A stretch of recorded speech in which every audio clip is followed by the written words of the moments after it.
ఒక్కసారి ఊహించుకోండి, ఉదయం లేచి ఇంటి నుంచి బయటికి వెళ్ళారు. నేల మీద ఒక చిన్న రాయి కనిపించింది. దాన్ని తీసి చూస్తే అది డైమండ్.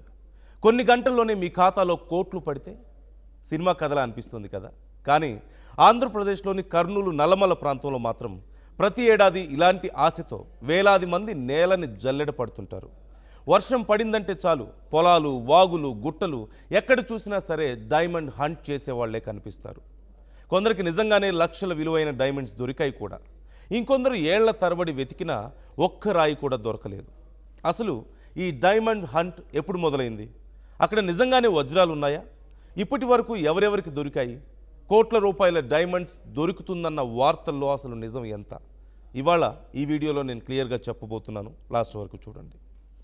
మన ఆంధ్రప్రదేశ్లో కర్నూలు జిల్లాలోని తుగ్గలి, జొన్నగిరి, మద్దికెర, పగిడిరాయి, పేరావలి ప్రాంతాల్లో ప్రతి ఏడాది ఇదే సీన్ కనిపిస్తూ ఉంటుంది. వర్షం పడిన మరుసటి రోజు నుంచి చిన్నపిల్లల నుంచి పెద్దవాళ్ల వరకు రైతులు, కూలీలు, యువకులు ఇలా వేలాది మంది నేలనే చూస్తూ తిరుగుతూ ఉంటారు. వాళ్ళందరి ఆశ ఒక్కటే, ఒక్క డైమండ్ దొరికితే చాలు జీవితం మారిపోతుంది అని. అసలు ఇక్కడ డైమండ్స్ ఎందుకు దొరుకుతాయి అంటే, లక్షల ఏళ్ల క్రితం ఈ ప్రాంతంలో భూమి అడుగున ప్రత్యేకమైన రాళ్ళు ఏర్పడ్డాయి. వీటినే కింబర్లైట్ రాక్స్ అంటారు.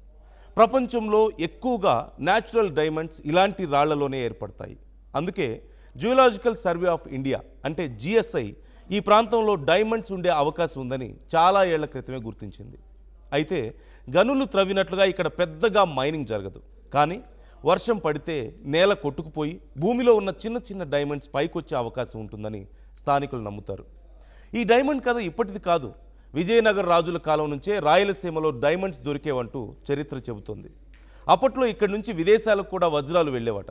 ప్రపంచంలోనే ఫేమస్ అయిన కోహినూర్ డైమండ్ కూడా రాయలసీమ ప్రాంతంలోని పాత గనుల నుంచే వచ్చుండొచ్చని కొందరు చరిత్రకారులు చెబుతుంటారు. దీనికి పూర్తి ఆధారాలు లేకపోయినా రాయలసీమకు డైమండ్ హిస్టరీ మాత్రం చాలా పాతది. ఇప్పుడు అసలు విషయంలోకి వద్దాం. ఇక్కడ నిజంగానే డైమండ్స్ దొరుకుతాయా అంటే అవును, దొరుకుతాయి. కానీ అందరికీ కాదు. అది పూర్తిగా లక్ మీద ఆధారపడి ఉంటుంది. ఒకరోజు మొత్తం వెతికినా ఏమీ దొరక్కపోవచ్చు. ఇంకొకరికి మాత్రం అరగంటలోనే లక్షల విలువ చేసే డైమండ్ దొరకవచ్చు.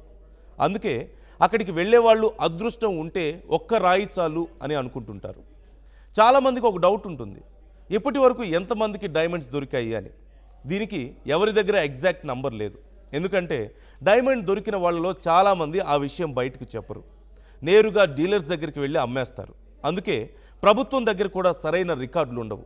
అయితే స్థానికుల ప్రకారం ప్రతి వర్షాకాలంలో కనీసం 10 నుంచి 20, కొన్నిసార్లు 30 వరకు డైమండ్స్ దొరికినట్లుగా వార్తలు వస్తుంటాయి. ఇక విలువ విషయానికి వస్తే డైమండ్ చిన్నదా పెద్దదా, ఎన్ని క్యారెట్స్ ఉంటుంది, క్వాలిటీ ఎలా ఉంది అనే దానిపై ధర ఆధారపడి ఉంటుంది. చిన్న డైమండ్స్ అయితే 50,000 నుంచి 5 లక్షల వరకు ఉంటుంది. కొంచెం మంచి క్వాలిటీ ఉంటే 20 లక్షలు, 50 లక్షలు, కోటి, 2 కోట్లు కూడా పలికే అవకాశం ఉంటుంది. గత కొన్నేళ్లలో ఇలాంటి వార్తలు చాలానే వచ్చాయి. 2021లో కర్నూలులో ఒక రైతుకు దాదాపు 40 లక్షల విలువైన డైమండ్ దొరికిందంటూ వార్తలు వచ్చాయి. 2022లోనే ఒక మహిళకు లక్షల విలువ చేసే డైమండ్ దొరికినట్లుగా ప్రచారం జరిగింది. 2024-25లో కూడా తుగ్గలి ప్రాంతంలో పలువురికి డైమండ్స్ దొరికినట్లుగా వార్తలు వచ్చాయి. అయితే వీటిలో చాలా వరకు అధికారికంగా నిర్ధారణ కాలేదు. స్థానికంగా అమ్మిన సమాచారం ఆధారంగానే ఈ వార్తలు బయటకు వచ్చాయి. ఇక్కడ ఇంకొక ఇంట్రెస్టింగ్ విషయం ఏంటంటే, అక్కడ డైమండ్ దొరికిందంటే వెంటనే ఎవరికి చూపించరు. రహస్యంగా డైమండ్ డీలర్స్ని కలుస్తారు. వాళ్ళు పరీక్షించి క్యాష్లో కొనేస్తారు. అందుకే చాలా డైమండ్స్ గురించి బయట ప్రపంచానికి అస్సలు తెలియదు. అయితే డైమండ్ హంట్ అంత ఈజీ కాదు. ఉదయం నుంచి సాయంత్రం వరకు ఎండలో తిరగాలి, వాగుల్లో దిగాలి. కొన్నిసార్లు అడవి ప్రాంతాల్లో పాములు, తేళ్లు కూడా ఎదురవుతుంటాయి. అయినా కూడా ప్రతి ఏడాది వేల మంది అక్కడికి వెళ్తూనే ఉంటారు. ఎందుకంటే వాళ్ళ నమ్మకం ఒక్కటే, ఈరోజు కాకపోతే రేపు, రేపు కాకపోతే ఎల్లుండి, లేదంటే వచ్చే వర్షానికైనా సరే ఖచ్చితంగా డైమండ్ దొరుకుతుంది అని. ఇక్కడ మీరు ఒక్క విషయం గమనించాలి, అక్కడికి వెళ్ళిన ప్రతి ఒక్కరికి డైమండ్ దొరకదు. నిజానికి 1000 మందిలో ఒకరికి కూడా దొరక్కపోవచ్చు. కానీ దొరికిన ఆ ఒక్క వ్యక్తి కథ విన్న తర్వాత మరొక 1000 మంది అక్కడికి వెళ్ళాలని అనుకుంటారు. అదే డైమండ్ హంట్ మ్యాజిక్. అందుకే వర్షం పడిన ప్రతిసారి కర్నూలు నల్లమల్లో ఆశ మళ్ళీ పుడుతుంది. లక్షల మంది కలల్లో ఒకే కోరిక ఉంటుంది, దేవుడా ఈసారైనా సరే నాకు ఒక్క డైమండ్ దొరకాలి అని. అందుకే నల్లమల్లో డైమండ్ హంట్ అంటే అది కేవలం వజ్రాల వేట కాదు, లక్షల మంది పేదల ఆశల వేట కూడా. అదే ఆశ, అదే అదృష్టం కోసం ప్రతి ఏడాది వేల మంది నల్లమల అడవుల్లో డైమండ్ హంట్ చేస్తూనే ఉంటారు. అసలు అక్కడ ఎంతమంది వస్తున్నారు, అక్కడి పరిస్థితి ఏంటి, దీనికి సంబంధించి నిపుణులు ఏమంటున్నారు అనేది మా ప్రతినిధి హుసేన్ మరిన్ని డీటెయిల్స్ మీకు గ్రౌండ్ నుంచి అందిస్తారు. ఏ ఊరు నుంచి వచ్చారు? కర్నూలు నుండి వచ్చినాం సార్. కర్నూలు నుంచి వచ్చారు. అవును. ఎన్ని రోజుల నుంచి వస్తున్నారు? ఎంతమంది వచ్చారు మీ కుటుంబం? మేము 10 మంది వచ్చినాం సార్. ఆ, ఇక్కడ దొరుకుతాయని వచ్చినాం. అంటే ప్రతి ఏటా వస్తుంటారా? ఈ ఏటా వచ్చారా? ఇప్పుడే ఫస్ట్ సార్ మేము. First time. అవును. ఎవరు చెప్పారు ఇక్కడ వజ్రాలు దొరుకుతాయని? వేరే వాళ్ళు అంటుంటే మేము వచ్చినాం సార్. ఆ. మరికొంతమందితో మాట్లాడదాం. చూడమ్మా, ఏ ప్రాంతం నుంచి వచ్చారు మీరు? మీకు ఇక్కడ వజ్రాలు దొరుకుతాయని ఎవరు అన్నారు? మాది కానీ కర్నూలే. వేరే వాళ్ళు చెప్పింటే వచ్చినాం మేము కానీ. ఇదే సంవత్సరం వచ్చినాం, ఈ రోజు వచ్చినాం అంతే. ఎంతమంది కుటుంబ 10 మంది వచ్చినాం. వజ్రం ఏమైనా దొరికిందా? దొరకలే. ఎక్కడి నుంచి వచ్చారు బ్రదర్? మీరు ఏంటి అసలు ఇక్కడ వజ్రం ఏమైనా కనిపించిందా? అద్దంకి నుంచి వచ్చాను. అద్దంకి.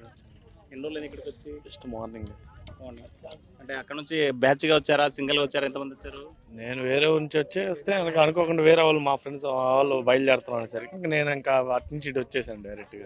ఇప్పుడు వచ్చాము దోస్తులు ఇదిగో దొరికింది ఏదో అవునా కాదనుకుంటూ వచ్చాను. నార్మల్గా మొన్న రీసెంట్ కూడా పేపర్లో న్యూస్లో చాలా వచ్చినాయి. మొన్న రీసెంట్గా 1 month బ్యాక్ అయితే మాత్రం 3 కోట్లు దాపోయిందని చెప్పని అన్నారు. అది నిన్న కూడా దీంట్లో దొరికిందని చెప్పన్నారు. ఒక పిల్లోడికి 14 లక్షల దాకా ఇచ్చారని చెప్పన్నారు. ఇందాక కూడా వచ్చే దారిలో కూడా చెప్తున్నారు, ఇందా మార్నింగ్ ఒకళ్ళు దొరికింది 30 లక్షల దాకా ఇచ్చామని అన్నారు. మార్నింగ్ అది ఎంతవరకు నిజం మార్నింగ్ తెలియదు కానీ నిన్నటిదైతే మాత్రం నేను పేపర్లో చూసాను.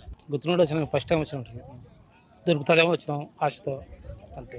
ఎవరెవరు వచ్చారు? ఎంతమంది వచ్చారు? మేము మా భార్య మా బామ్మడి తెచ్చినాం, వచ్చినాం. ఎక్కడ ఉంటారు నైట్ టైం? వెళ్ళిపోతాం. మేము ఒంగోలు జిల్లా నుంచి వచ్చామండి.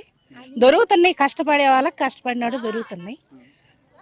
అందరికీ దొరికిన వాళ్ళు సంతోషంగా ఉంటున్నారు. కష్టపడి అయితే కష్టపడాలి. ఎంతమంది వచ్చారు మీ టీం? మేము 9 మంది వచ్చామండి. 4 రోజులు అయింది వచ్చి. దొరికిన వాళ్ళు దొరుకుతున్నాయి, కష్టపడాలి. 4 రోజుల నుంచి ఎక్కడ ఉంటున్నారు? భోజనాలు ఎట్లా చేస్తున్నారు? అసలు ఏంటి? మేము ఒక సత్రం ఉందండి, ఆ సత్రంలో ఉంటున్నాం, వండుకొని తింటున్నాం. అంటే ఎన్ని రోజులు ఉండాలని క్యాంప్ కోసం వచ్చారు? మేము 4 రోజులు సార్. పూర్తి ఒక నెల రోజుల కోసమా? వజ్రం దొరికేదాకా ఇక్కడే ఉంటారు?